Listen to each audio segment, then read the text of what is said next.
Shabbat Shalom mais uma vez a você que está aqui na Rádio Siona, você que está me assistindo agora através da internet ou através do DVD.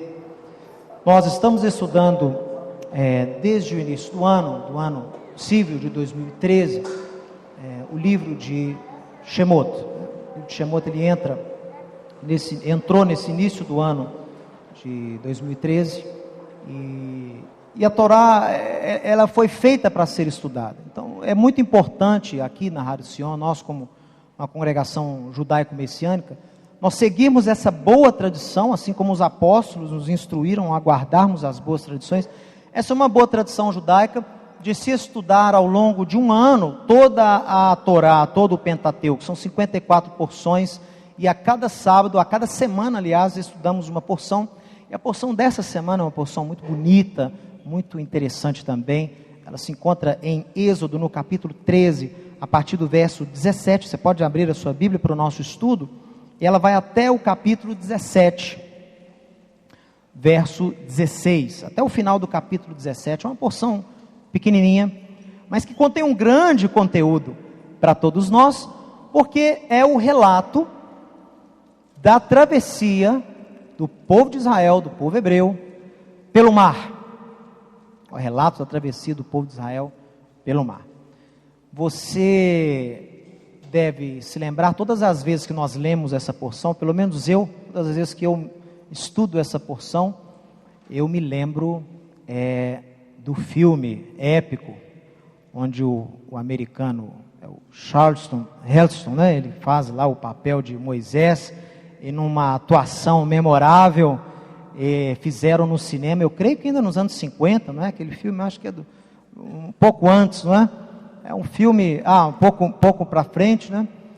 Ainda ali na década de 60, no início ali, provavelmente, tem aquele filme maravilhoso e reconstituíram naquela época uma cena que até hoje me impressiona, com toda a tecnologia que existe de cinema, de animação computadorizada. Todas as vezes que eu revejo este filme épico dos 10 mandamentos, eu me emociono naquela parte da travessia do mar. Realmente ali, olha, capricharam e fizeram algo fantástico, que acho que passa um pouco daquilo que foi realmente este momento, essa porção.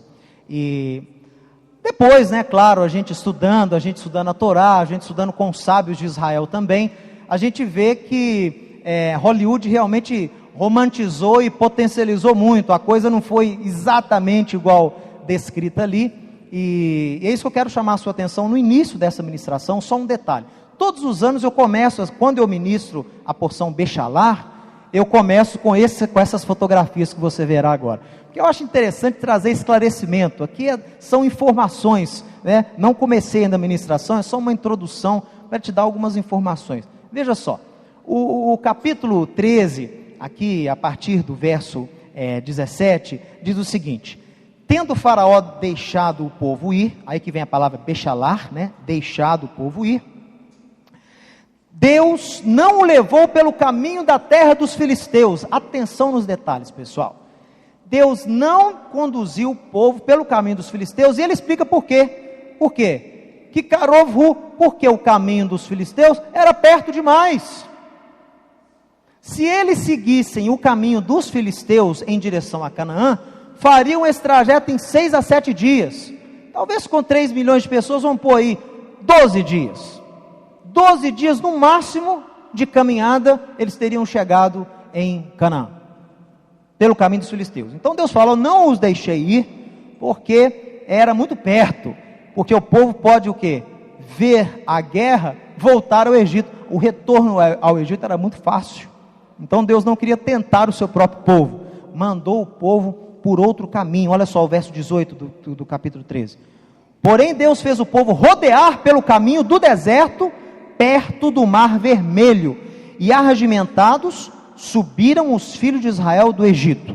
Aí fala aqui que ele leva os ossos de José, e que eles partem de Sucot, né? Sucot eles partem, param ali em Etã, a entrada do deserto. Depois Deus fala que eles, no início do capítulo 14, que eles voltassem e se acampassem de frente a Pi-Hairote, que está aqui na minha Bíblia transliterado, entre Migdal e o mar diante de Baal-tzefon, é a parte mais ao sul que eu vou mostrar daqui a pouco. E aqui fala também, né, do milagre que era a coluna de nuvem. O próprio Deus se manifestava em forma de uma coluna de nuvem durante o dia, protegendo-os do calor e guiando-os. E à noite também, aquela nuvem transformava-se numa coluna de fogo, aquecia-os e também guiava-os e iluminava-os pelo caminho. Eles também caminhavam de noite, quando não estavam acampados. Era de dia e de noite. Então a Torá registra que nunca, nos 40 anos, a coluna de fogo e a nuvem deixaram de existir. Só para dar um resumo rápido para vocês, nós temos aqui, depois da travessia do mar, que eu vou falar daqui a pouco, nós temos a introdução, temos o famoso cântico de Moisés, não é? A presença de Miriam. Depois nós temos a instituição do maná, com um evento muito interessante também.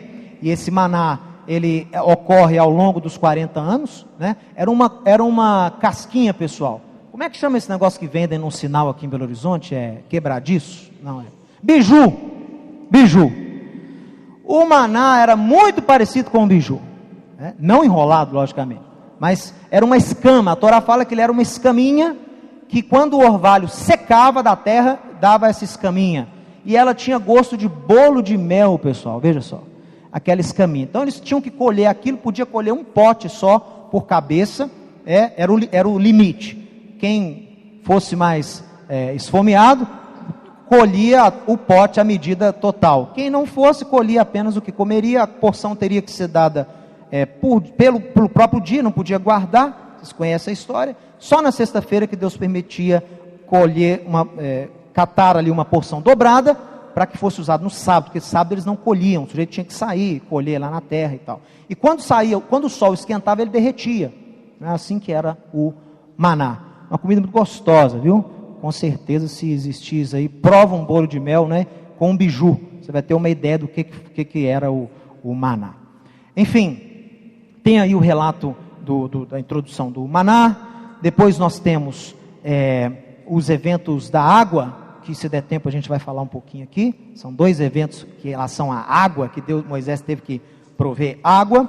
E aí nós terminamos com o Jetro, o sogro de Moisés, chegando. O povo ali chega chega no Monte Sinai, né? O povo chega ao Monte Sinai, depois da travessia do mar. Olha que interessante, né? Atravessa o mar e chega no Sinai.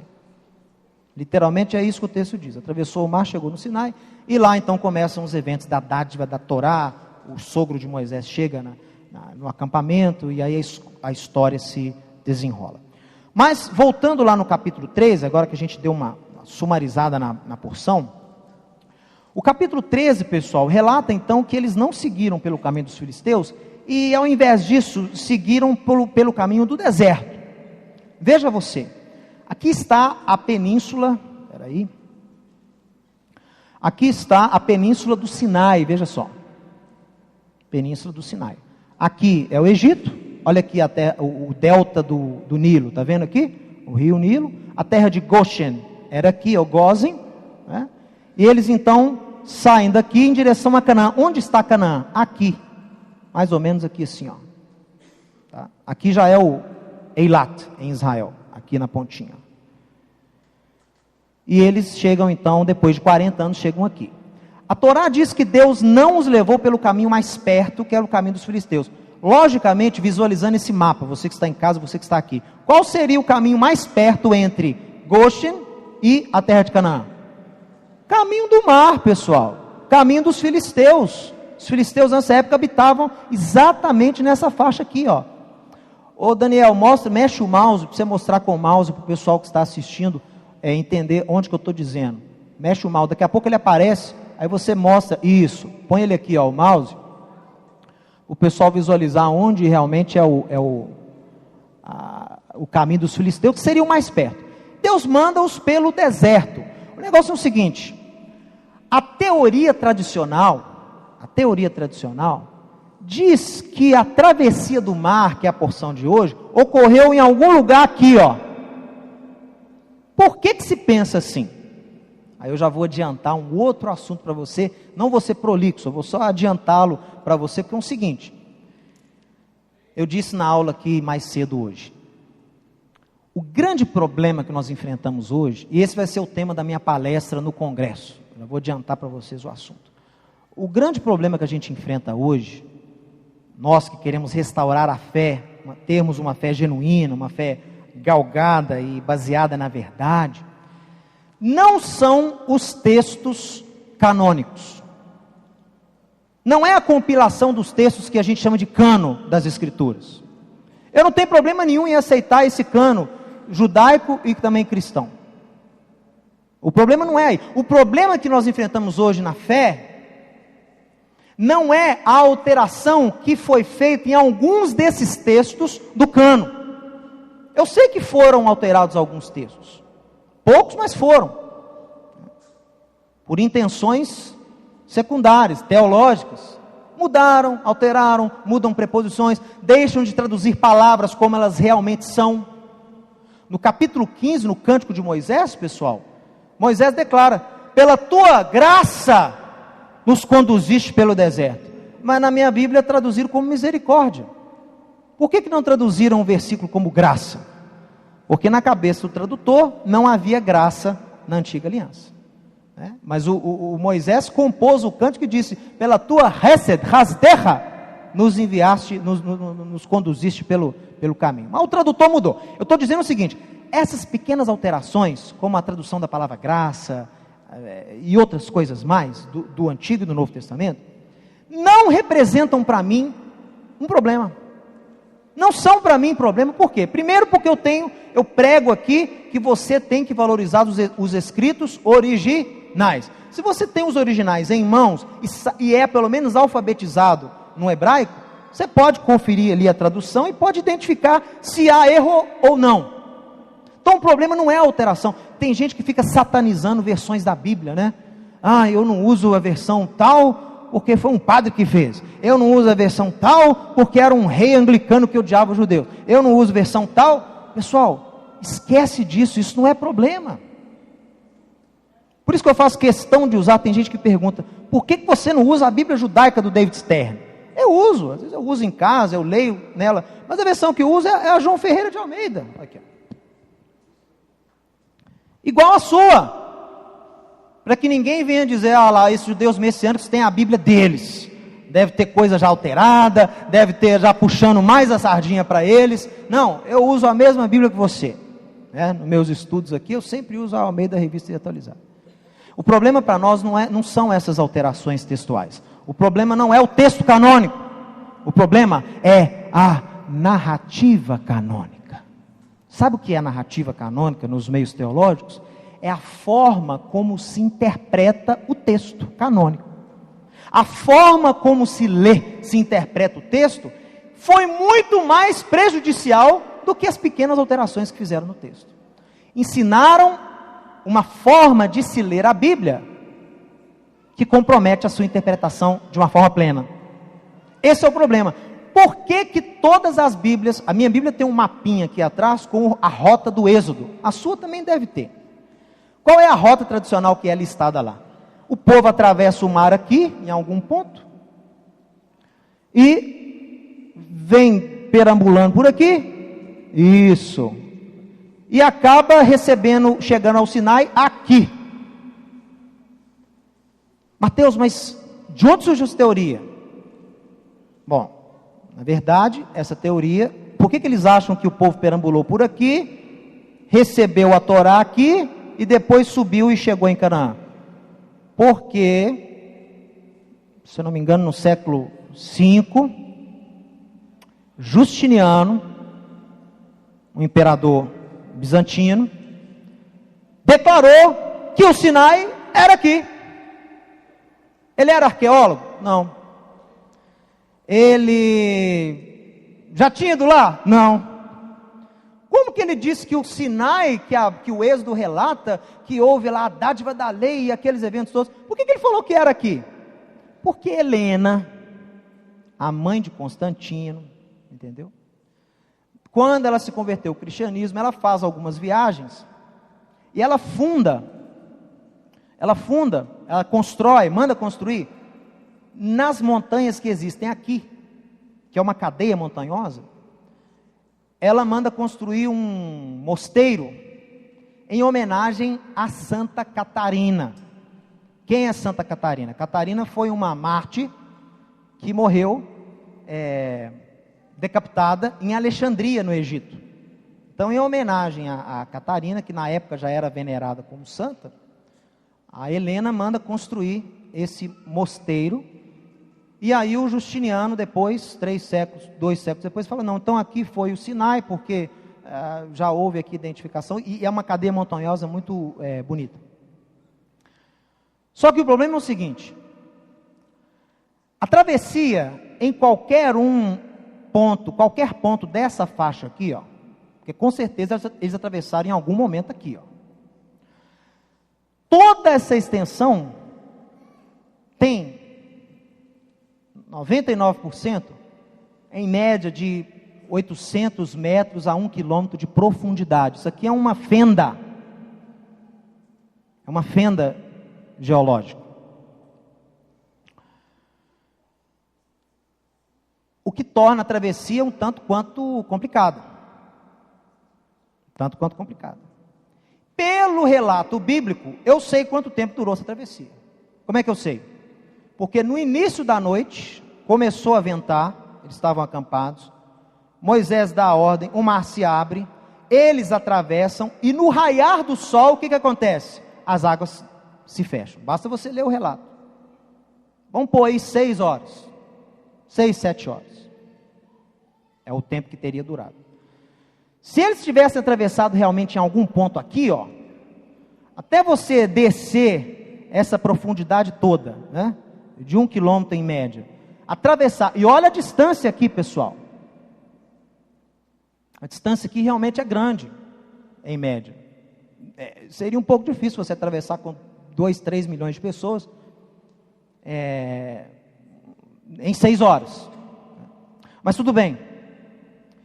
E o relato de Helena e a confirmação de Justiniano que o Sinai era aqui, ao sul da península do Sinai, por isso que ganhou o nome de Península do Sinai, é uma coisa complicada. Por quê? Porque o Monte Sinai é aquele mesmo monte que lá em Êxodo 3, Moisés encontra com Deus, na sarça ardente, é o Horebe, lá é o Monte Horebe. Tanto é que Deus fala, olha, a prova que eu estou com você nessa jornada, é que você depois de tiver saído com o povo, vai voltar aqui para me adorar. É uma prova que Deus dá para ele. É o Monte Horebe, o monte de Deus, o monte que é conhecido como Monte Sinai. Esse Monte Horebe, se você analisa para onde Moisés vai parar depois que ele foge, ele vai para a terra, que terra ele vai? Midian. Mas a gente sabe onde é Midian, onde existia Midian. Midian é aqui, ó, onde hoje seria a Arábia Saudita. Midian é aqui. E lá ele tem um encontro então no monte de Deus, e a história se desenrola. O que eu quero relembrar a você, que tem essa paraxá aí na internet dos outros anos onde eu falo isso aqui também. É uma teoria, não estou afirmando nada, é uma teoria. Houve um arqueólogo chamado Ronald Wyatt. Ele na comunidade acadêmica ele não tem muito prestígio não, porque ele é meio Indiana Jones, sabe?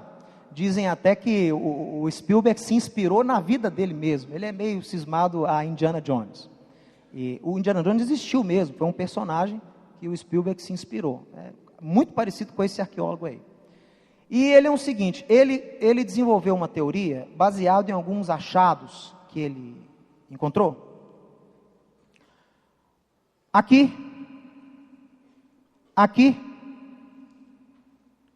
e aqui.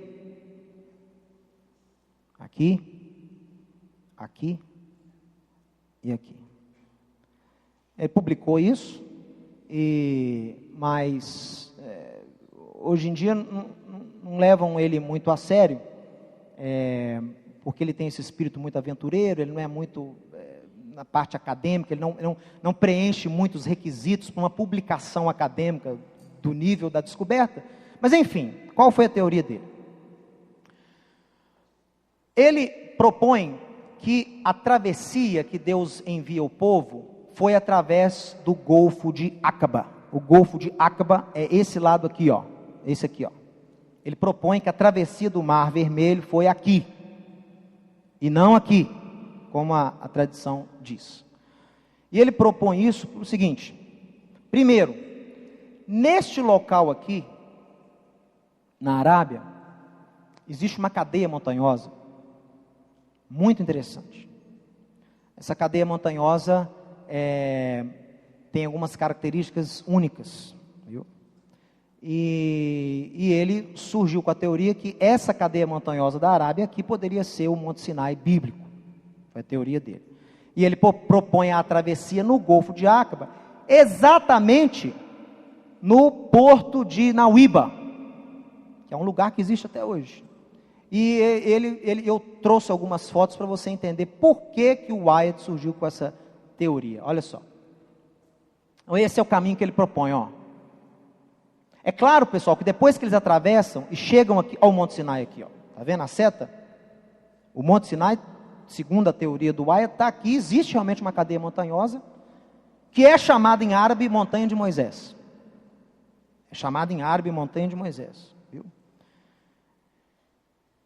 E por que ele propõe isso? Porque esse trajeto aqui, ó, sabe em quanto tempo eles fizeram? 3 meses. Eles demoraram 3 meses. Com 2 meses eles chegaram aqui, ó. Eles atravessam, né?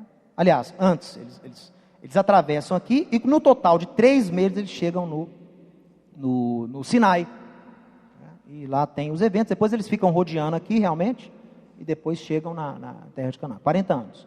Veja só, essa praia aqui natural, ó, essa esplanada natural, é esse pontinho aqui, ó. Está vendo esse pontinho branco aqui no Golfo de Acaba? É essa praia aqui natural. Tem alguns hotéis aqui hoje. O Egito explora essa região também. O Mar Vermelho aqui é muito bonito, né? Veja só, essa praia de Nuíba, essa formação de Nuíba, ela é cercada de montanhas por todos os lados. Só tem um caminho de chegada, que é esse aqui. E ela comportaria sem problema 2 ou mais milhões de pessoas. E a Torá fala que eles se acamparam de frente ao mar, com o quê? Com um único caminho de retorno. Não tinha outro caminho para sair. Por isso que a Torá fala que eles estavam o quê? Meio que enclausurados. Por isso que quando os israelitas viram o faraó chegando com o exército, o que eles fizeram? O que eles fizeram? Surtaram. Porque não havia para onde fugir. Eles viram para Moisés e falaram assim: não tinha túmulo suficiente lá no Egito, não?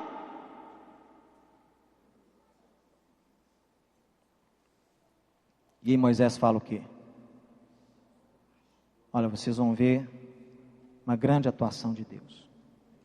Deus atuará por vocês. Ele atuará em nosso meio, Ele se manifestará com grande poder. Aquietem-se, calem-se e vejam o poder de Deus. E aí tem o evento da travessia do mar. Então veja você que com certeza esse local aqui é um local que daria para o povo acampar perfeitamente.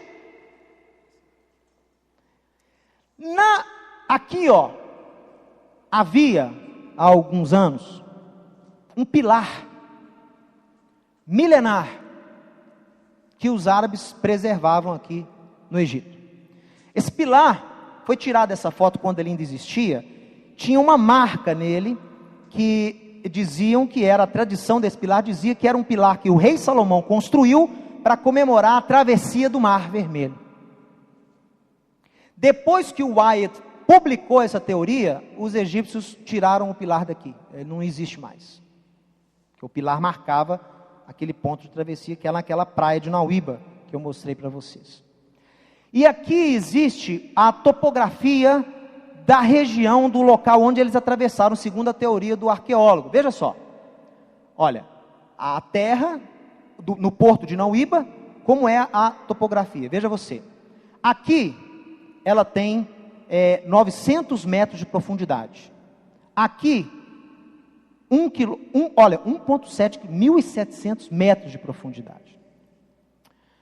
O local da travessia, onde ele sugere, tem só o quê? 18 quilômetros de extensão.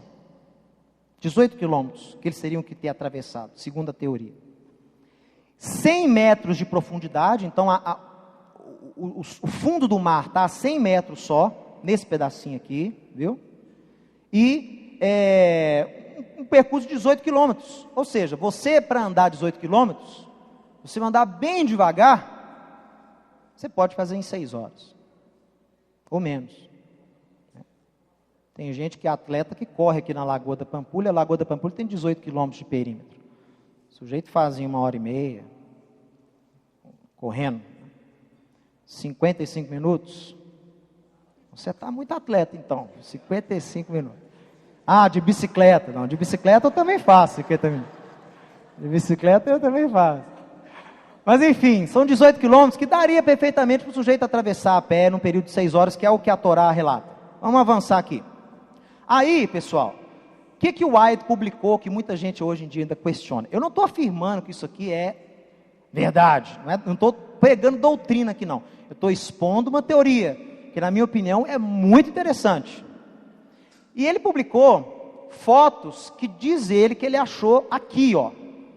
Ele fez expedições aqui de mergulho e ele conseguiu achar isso que eu vou mostrar agora. Entendeu? Hoje, pessoal, não é permitido pesquisa aqui. É proibido. Depois que ele foi lá, está proibido. Mas ele achou e fotografou, ó. Não sei se está dando para você ver. Aqui é uma formação de coral que parece que é um eixo de uma roda, tá vendo? Então ele fotografou porque ele achou interessante. É o único que existia lá, um coral que parece um eixo de roda, assim, ó. A roda em cima e o eixo. E ele achou também, fotografou, armação de bronze de rodas. Rodas em bronze, ó.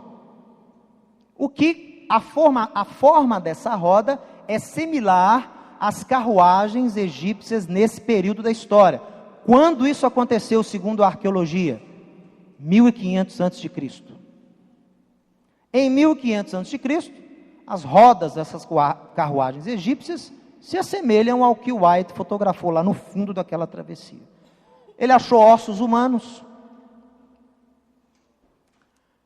Aqui uma foto de um desenho egípcio de como que era a roda, olha só. Aí o que ele fez? Ele fez essa travessia, pesquisou, fotografou aquilo ali.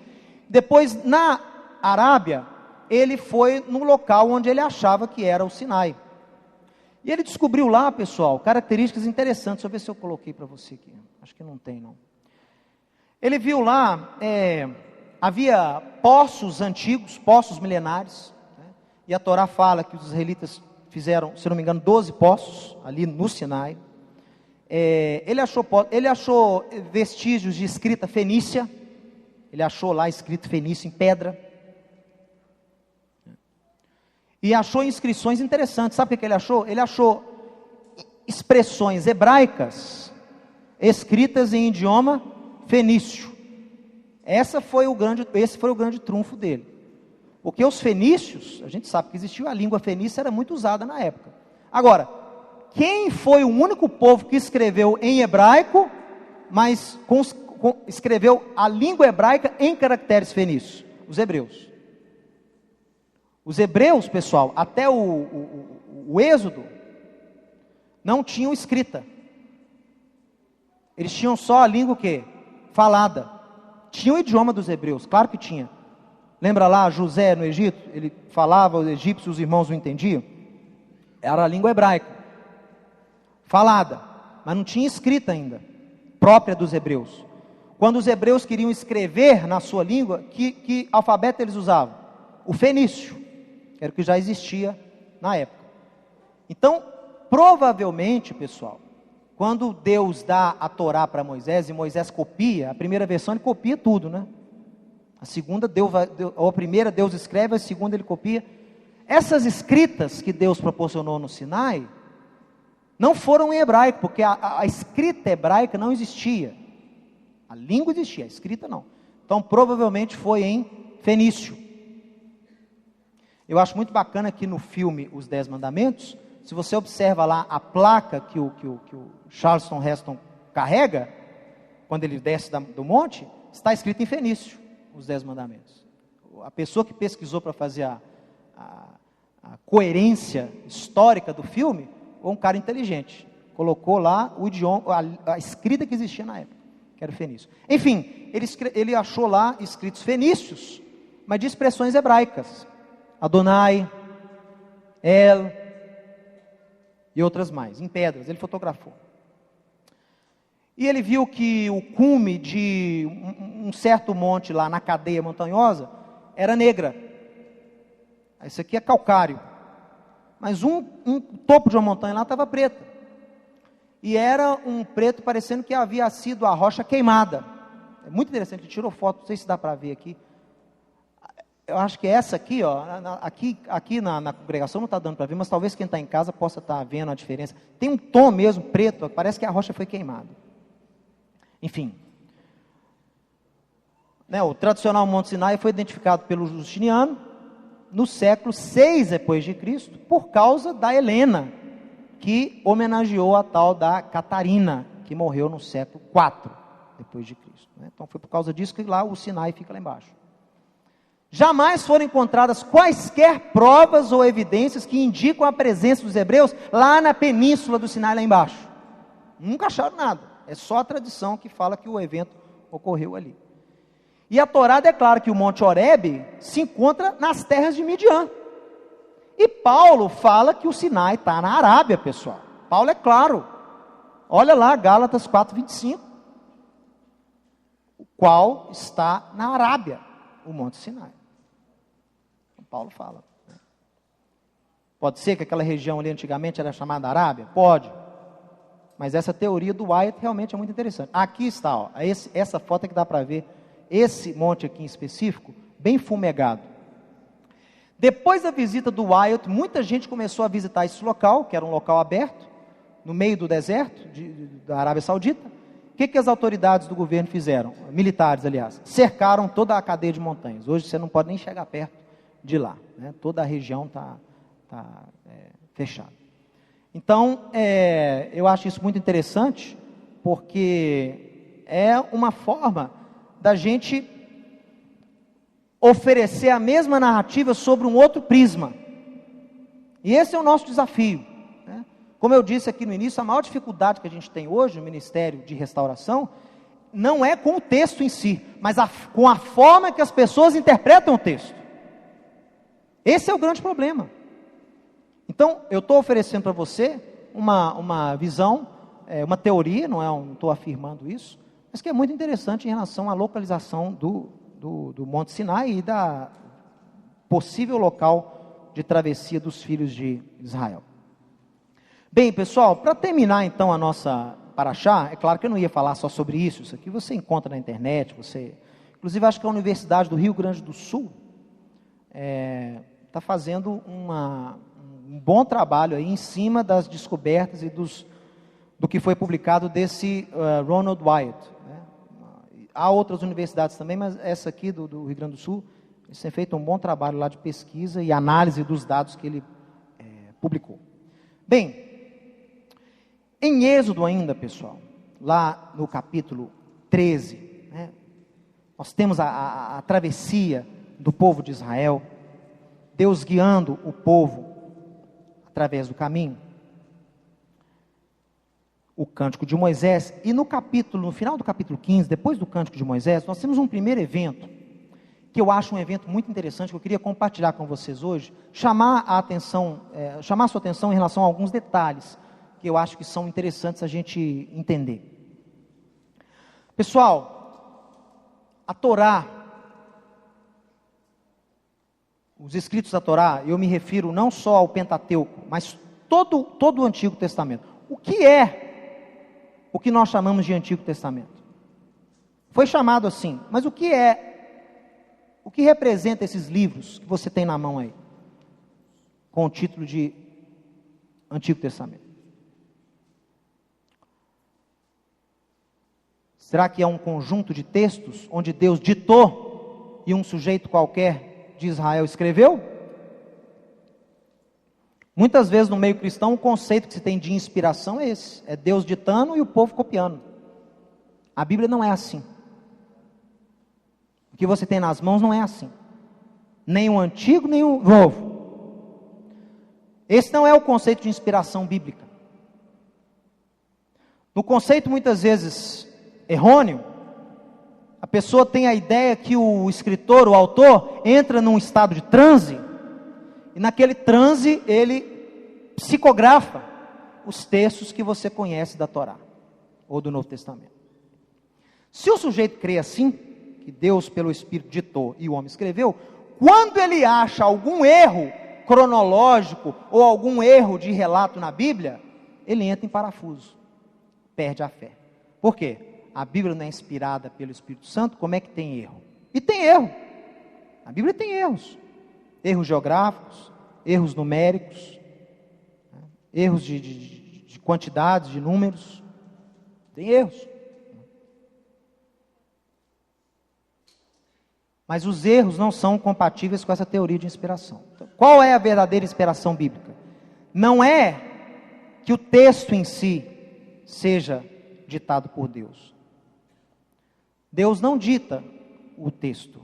Deus dita o evento no qual autores inspirados por Deus registram. A inspiração é no evento e não apenas no autor. Deus influencia a história, Deus interfere na história da humanidade através do povo de Israel, e homens inspirados fazem o quê? Registram.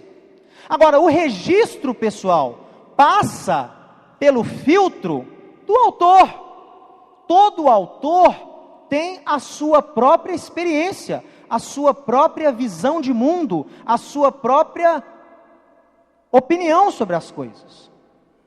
Então, às vezes você vai ver na Bíblia, mesmos eventos sendo registrados por pessoas diferentes, de formas diferentes. Rabino Shulam deu um exemplo, no livro que vai ser lançado agora, daqui 2 semanas. Ele fala o seguinte, olha, o cristão não entende que o livro que ele tem nas mãos é um livro escrito por judeus. E judeu é um povo que veio do Oriente Médio. Você já conversou com alguém que veio do Oriente Médio, ou você já foi ao Oriente Médio? As pessoas são dramáticas. As pessoas, sabe, é um povo que é diferente, pessoal. Não são japoneses, não são suíços, são do Oriente Médio. Tanto o árabe quanto o judeu tem essa característica muito forte. Então, o mesmo evento pode ser relatado de formas diferentes, mas o mesmo evento. Exemplo que foi dado no livro. O Rabino Shulam estava uma certa vez voltando, indo da sinagoga dele para casa, levando algum pessoal da congregação, dando carona. Ele parou no sinal. Quando ele foi fazer a conversão, quando o sinal abriu, veio um camarada, atravessou o sinal vermelho, no cruzamento, e atingiu a traseira do carro dele. Aí o Rabino Shulam estava lá dentro e tinha um israelense lá, um americano, se eu não me engano também. Então ele deu esse exemplo. Qual a versão que eu tive que dar do evento para fazer o boletim de ocorrência do seguro? Tem que fazer o boletim de ocorrência, não tem? Tem que ter um registro do que aconteceu. Aí ele falou assim, para o registro, eu disse o seguinte, estava eu dirigindo na rua tal, sentido tal, parei aproximadamente a hora tal, no sinal da esquina tal, e quando avancei vagarosamente, quando o sinal abriu, veio uma pessoa em alta velocidade, atravessou o sinal vermelho, que estava para ele vermelho, me atingindo na dianteira do meu carro, quebrando o eixo posterior do veículo que eu dirigia. Felizmente, ninguém que estava comigo, nem eu, sofremos qualquer tipo de injúria ou lesão. Essa é a versão do seguro, foi o que ele falou. Agora, se você perguntasse a um típico israelense que estivesse lá, o que aconteceu?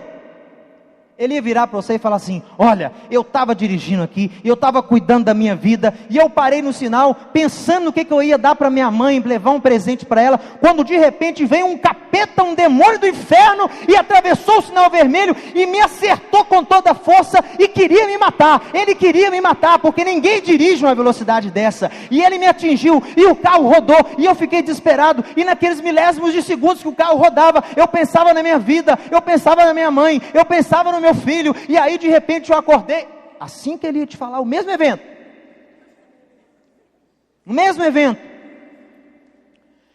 eu pergunto para você, qual versão é a correta?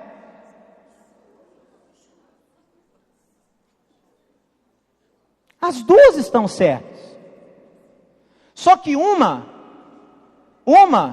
foi lógica e precisa. A outra teve um elemento adicional. Experiência, emoção. Passou pelo filtro da pessoa que relatou. Com a Bíblia é a mesma coisa. Dependendo de quem registra o que aconteceu, vai haver variações na narrativa, pessoal. Mas não no conteúdo, não no princípio, não no texto em si.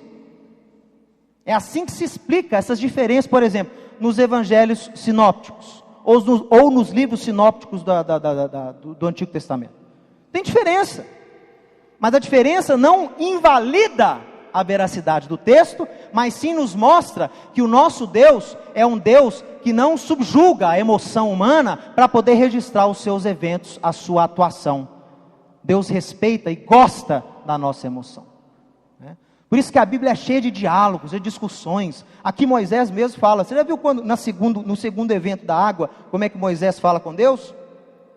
O povo estava reclamando de água, o que ele vira para Deus? Falou, Deus, só falta me apedrejarem aqui. Ou o Senhor faz alguma coisa, ou só está faltando me apedrejar, porque o resto já fizeram. E várias outras, leia os diálogos onde esses homens conversam com Deus. Isaías, o próprio Moisés mesmo, né? São diálogos assim, humanos, pessoal. Davi não chegava para Deus, ó Deus poderoso, Criador dos céus e da terra, estou aqui vosso servo, humilde. Não! Moisés conversava como quem conversa com um amigo, a Torá fala. Eram diálogos. É como se Deus descesse do seu nível de plenitude e glória, interagisse com o homem no seu nível, usando coisas, eventos, expressões que você entende. Por isso nós temos a Bíblia como ela é. Mas para você, não adianta, o que a gente fala? Por que eu usei o exemplo aqui do Sinai no início? A forma como as pessoas têm sido ensinadas a ler essa Bíblia foi comprometida. Porque, número um, as pessoas não consideram mais esse livro um livro judaico. É um livro da humanidade. E quando você interpreta um livro judaico de 3.000 anos de idade, se você o interpreta, o lê, como que lesse Quincas Borba ou Machado de Assis, você vai entender superficialmente o que está acontecendo ali. Porque houve uma tradução. Agora, as nuances, os significados, a plenitude do texto, você não consegue pegar. E pior do que isso, né? Uma coisa é você ser ignorante em relação ao contexto, mesmo assim você vai ler o texto, e mesmo assim você vai ser abençoado. Mesmo assim. Isso é uma coisa, isso eu até aceito. O problema que eu estou chamando a atenção aqui é o quê? É quando cria-se uma forma de ler a Bíblia contrária à forma original, à forma verdadeira. O que eu quero dizer para você é o seguinte: a forma como a gente tem lido, como tem sido ensinado a leitura bíblica, é uma forma, pessoal, que teve e tem por objetivo o quê? Subtrair Israel e o povo judeu da fé cristã, estou dizendo. A forma como a gente lê, aprende a interpretar a Bíblia, o que a gente chama de narrativa canônica, a narrativa canônica, a forma de interpretar o texto, foi planejada lá atrás, para que você pudesse tirar Israel, o povo judeu, da história de fé do seu povo. Basta você ver como que é hoje a fórmula típica de evangelismo nos meios protestantes. Qual é a fórmula típica de evangelismo? Não precisa ser só no meio protestante, não, qualquer meio cristão. Você aborda uma pessoa, Você vai falar com ela da obra de Cristo, você vai falar com ela do sacrifício de Cristo, você vai oferecer para ela o perdão de Cristo, e você vai mostrar para ela os benefícios que há uma pessoa que é transformada e mudada por Cristo. Há algo de errado nisso? Não, é verdade. Ele apresentou aquilo que ele viveu. Agora, será que esta mensagem evangelística é a mesma mensagem que era apresentada pelos primeiros discípulos de Yeshua há 2000 anos? Que nós chamamos de igreja do primeiro século, aquela comunidade ali, plena lá em Jerusalém? Como é que você vai descobrir? Leia o livro de Atos. Vai ver lá como que Paulo discursava, como que Pedro discursava. Todos os discursos de evangelismo tinham o mesmo início. Sabe de onde eles começavam a evangelizar alguém? Israel e o povo judeu. Deus escolheu o servo Abraão, retirou da terra dos caldeus, fez esse povo uma grande nação, revelou-se esse povo ao longo da história, mas esse povo tem se rebelado contra o Senhor, e Deus então, para fazer com que esse povo cumprisse, tira desse próprio povo o seu ungido, e aí começa a contar a história, aí entra em Yeshua, mostra a obra de Yeshua, mas o que? Conectada com quem?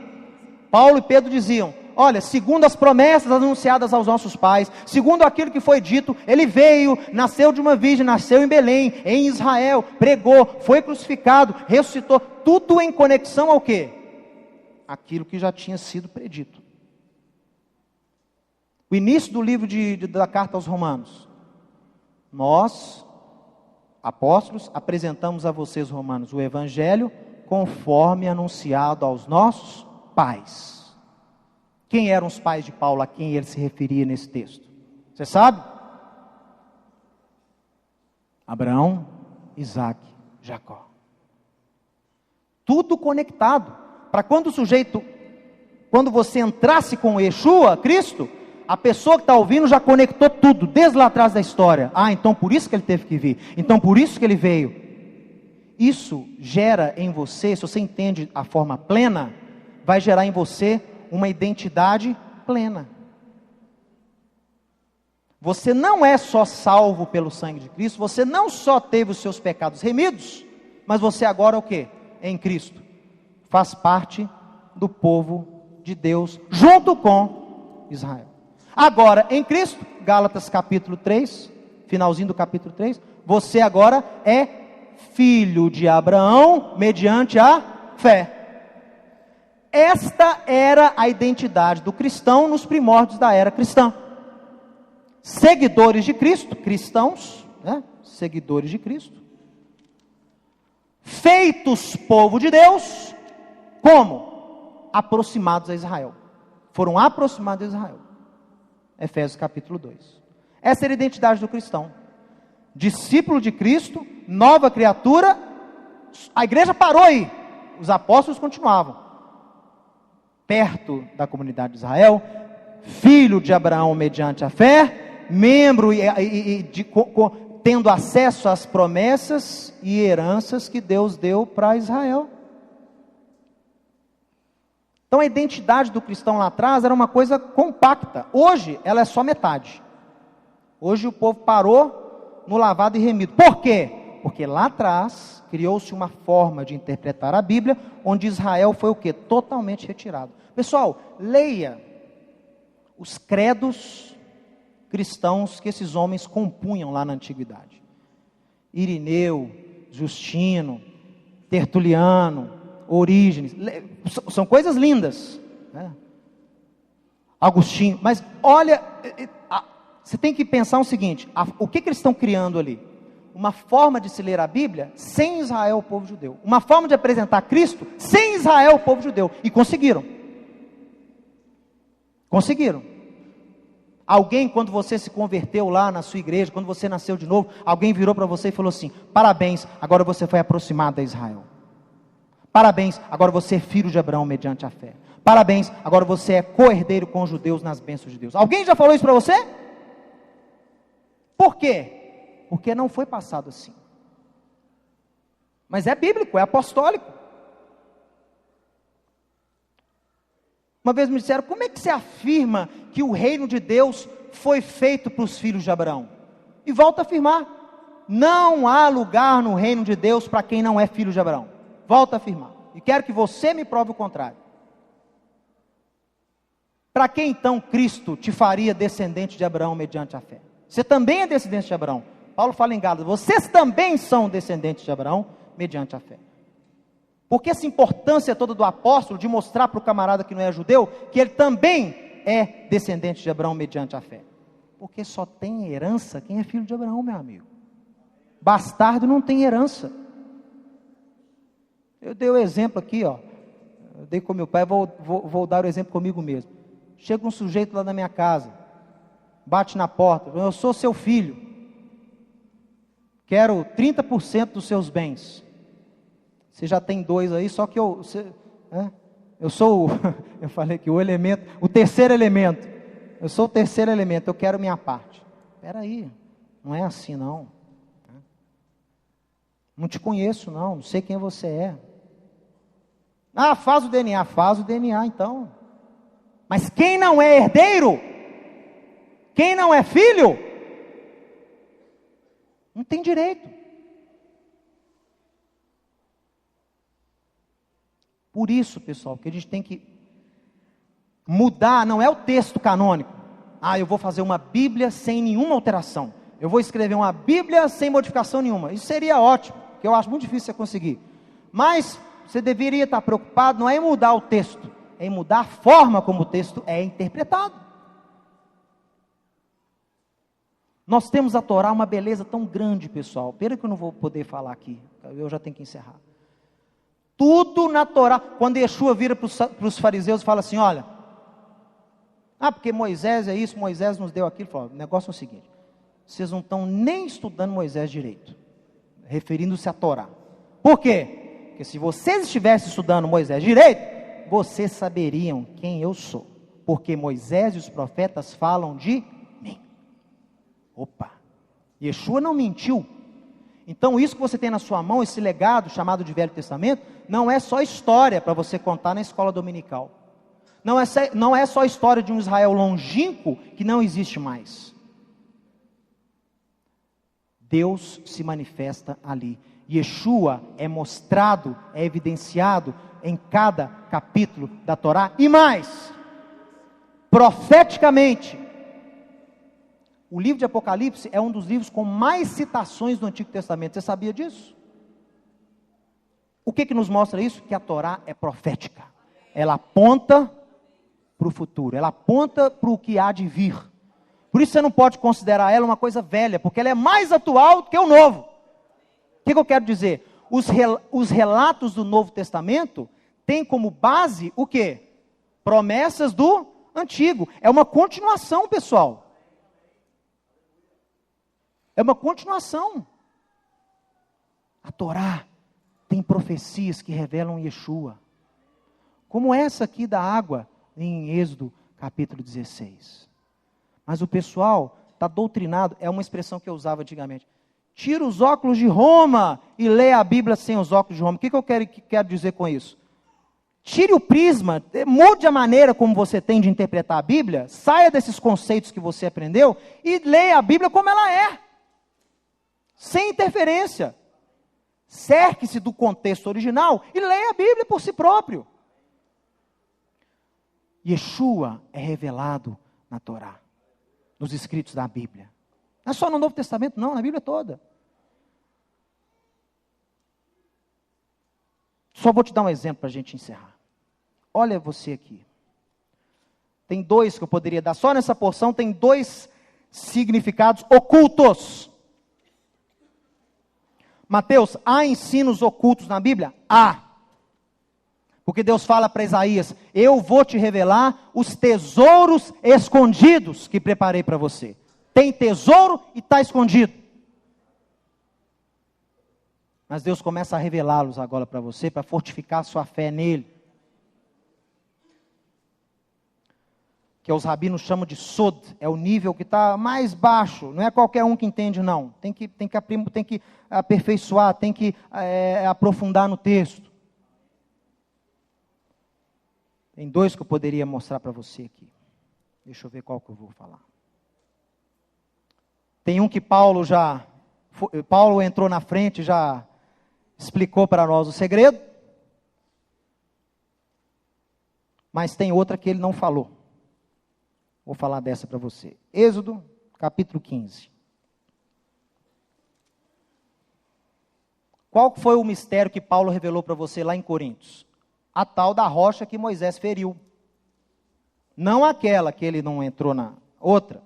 Quando eles chegaram lá no Sinai, aliás, estavam acampados em Refidim, que é na Arábia.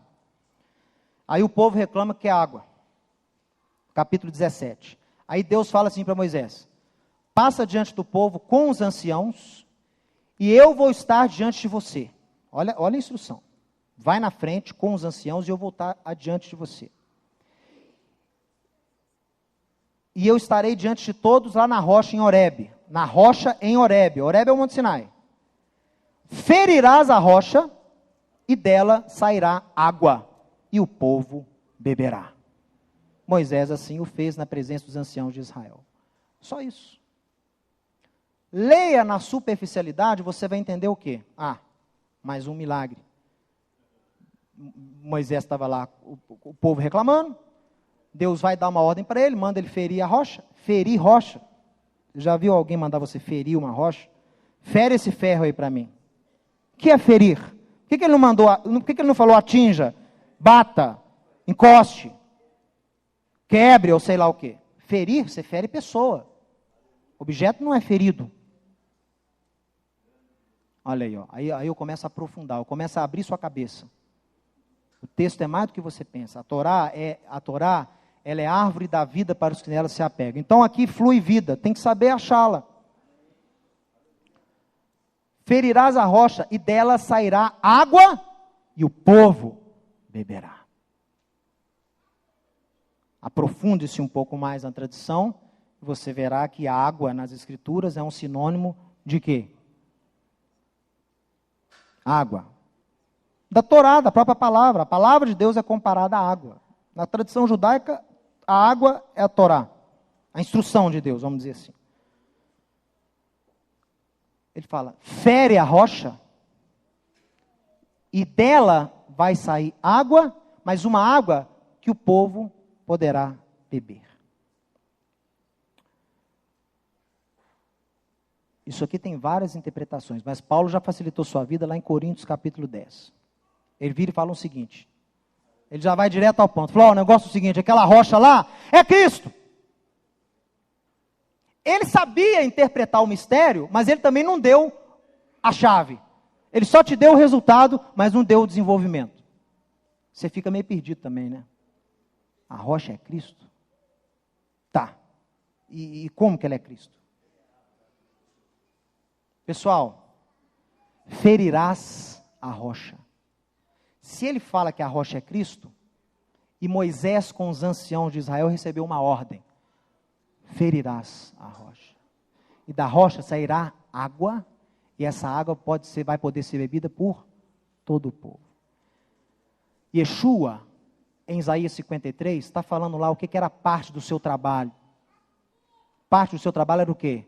Ser ferido pelas iniquidades, não só do seu povo, mas de todo aquele que crê ou venha a nele crer. Ele foi moído pelas nossas transgressões. Pelas suas pisaduras, fomos nós sarados.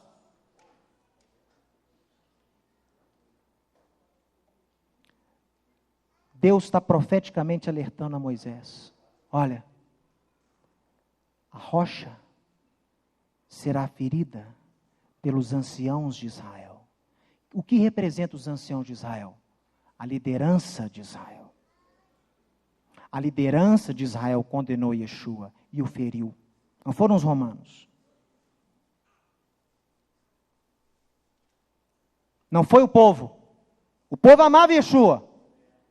Não foram os fariseus. Tinha muito fariseu que era discípulo dele. Foi o Sinédrio. O Sinédrio era a representação da liderança de Israel. Mas quem deu a ordem para se ferir a rocha? Deus. Por isso que Yeshua fala, não é vocês que estão me matando, eu estou me entregando, que assim foi designado pelo meu Pai, assim tem que ser. Por isso que Isaías fala, Deus colocou escama nos olhos de vocês, e tampões para que vocês não ouvissem e entendessem, para que fosse manifestada a glória de Deus. Tudo parte de um plano, e a liderança de Israel há 2000 anos, fere a rocha, e como resultado dessa ferida, água saiu dela. Pois a lei sairá de Sião, e a palavra de Deus de Jerusalém. Pessoal, se água é palavra, se água é a Torá, e se o profeta falou que um dia a Torá ia sair, não da Arábia, mas de Sião. O único que pode fazer a água sair de Sião, não é Moisés, é a rocha. A missão dele é jorrar água de Sião. A água é a Torá, a água é a palavra. Então que tipo de água é essa? É uma água que é doce. É uma água que não é amarga, não é penosa. É a mesma água, porém doce. É uma água que o povo pode beber. Isaías escreve, muitos virão de muitas nações e dirão, subamos ao monte da casa do Deus de Jacó, para que ele nos ensine os seus caminhos e para que andemos na sua lei. Porque de Sião sairá a lei e a palavra de Deus de Jerusalém. Você está vendo como é que é tudo conectado? Mas você já leu esse texto dezenas de vezes e nunca prestou atenção nisso. Talvez você lembrava que Paulo falou que ele é a rocha. Mas e daí? A rocha que Davi fala, que os construtores rejeitaram. A mesma rocha. A mesma rocha que Israel feriu. Para que dela brotasse água para todas as nações, inclusive Israel.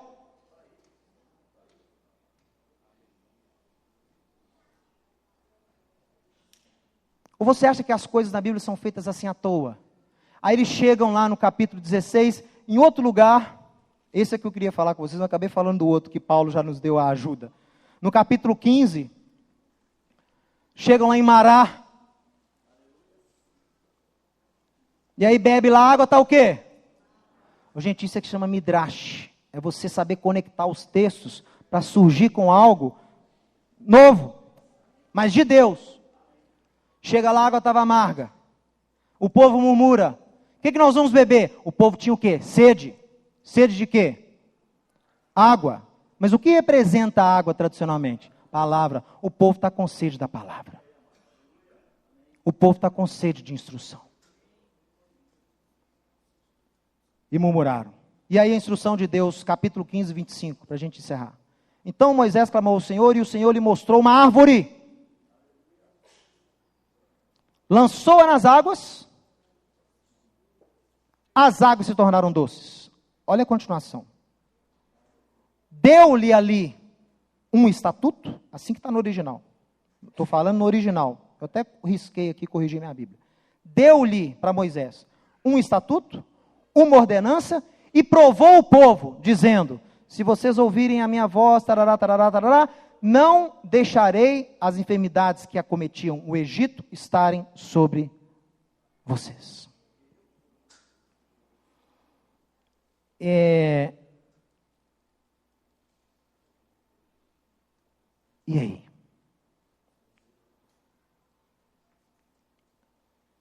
A água ficou doce. Beberam da água?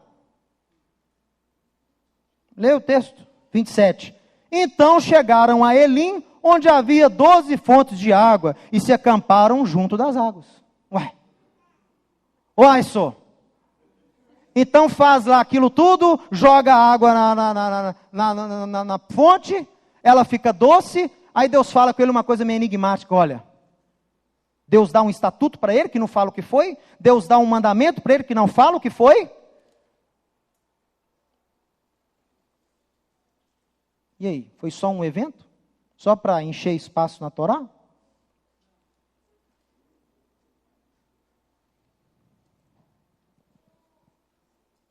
Das raízes de Jessé farei brotar um renovo.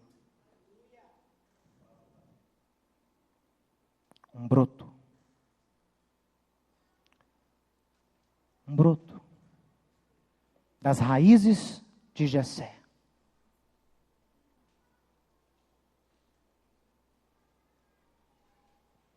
Esse renovo, o Espírito de Deus estaria sobre ele. Esse renovo seria ferido.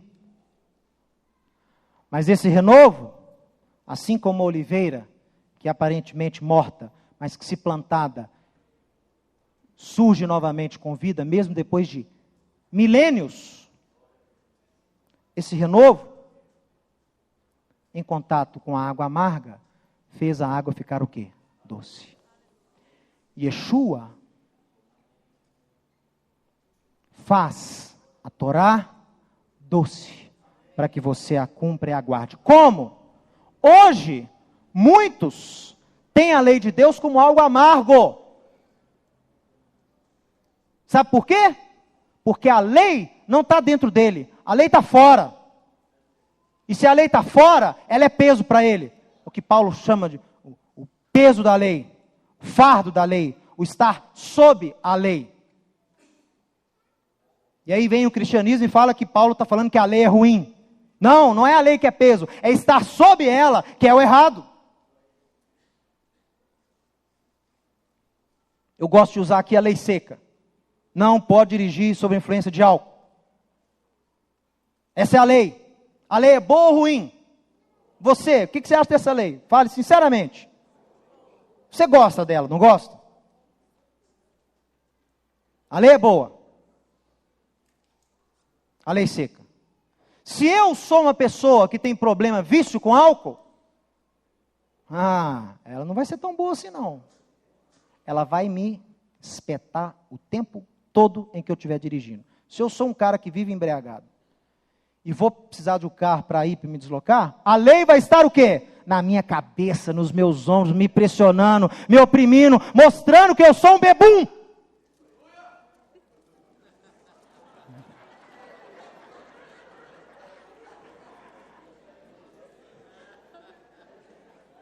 Pessoal, hipoteticamente falando, a lei vai mostrar que eu sou um bebum, é isso mesmo.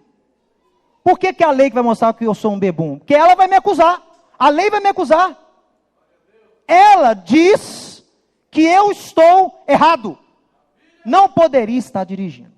Vai ser peso, porque eu gosto, hipoteticamente falando, e aí vai estar sobre a minha cabeça. Aí Yeshua, a rocha, é ferida, e eu bebo dessa água, e a água me refrigera, me renova, e eu sou liberto do vício da bebida. Diga amém. A lei existe ainda, doutor João? Ou foi abolida quando eu nasci de novo? Claro que ela existe ainda.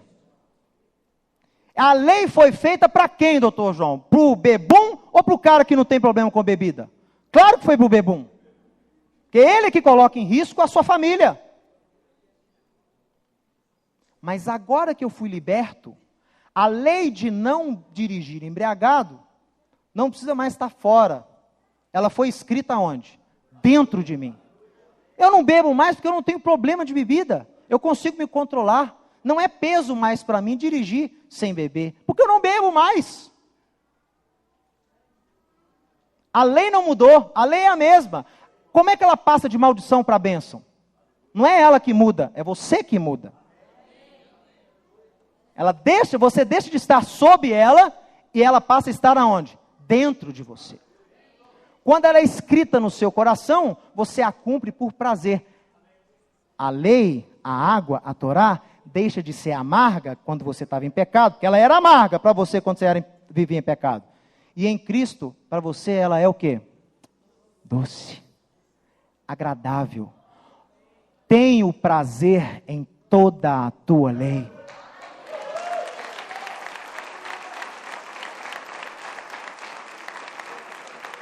Aí que a coisa muda.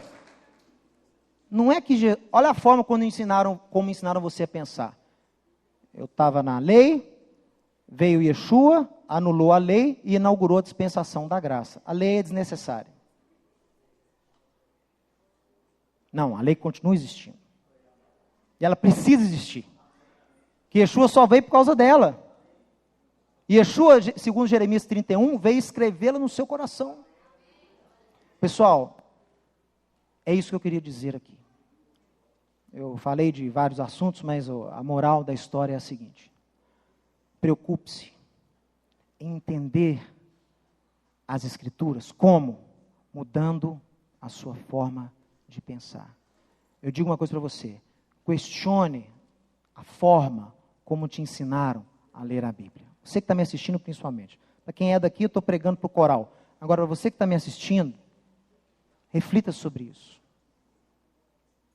Se a forma como você aprendeu a ler a Bíblia conflita com a própria Bíblia, tem alguma coisa errada.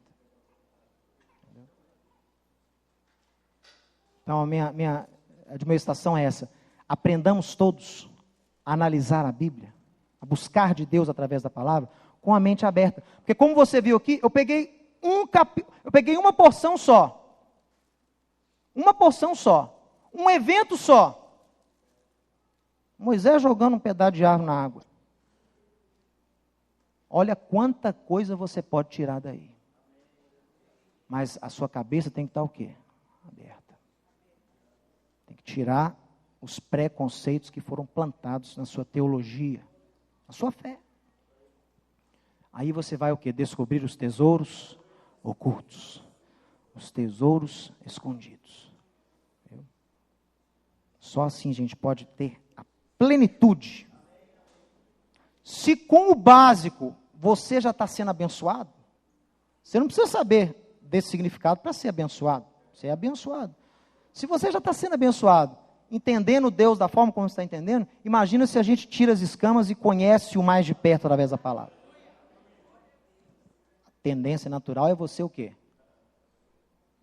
Se fortificar em fé. Ou se tornar nédio. Nédio é o orgulhoso. Nédio quer dizer que brilha, né? Lustroso, sei lá o quê. Moisés fala lá no último cântico da sua vida: o meu povo engordou, se tornou nédio, me deu coice.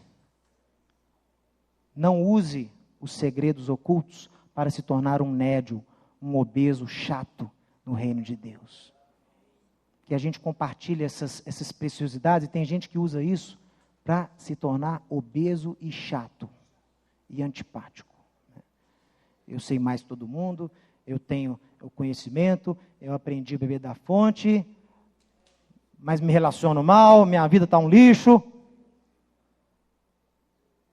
O mesmo conhecimento pode ser bênção para você e maldição para o outro. Quem determina o resultado? Você. Aquele que tem os meus mandamentos e os guarda, esse é o que está andando no meu amor. Você pode só ter e não guardar. Pode. Você pode estar cheio de conhecimento, mas não guardar nada. Não vai adiantar. Amém? Deus abençoe a todos nós, em nome de Yeshua, nosso Messias. Amém. Fique de pé, meu irmão, vamos nos despedir.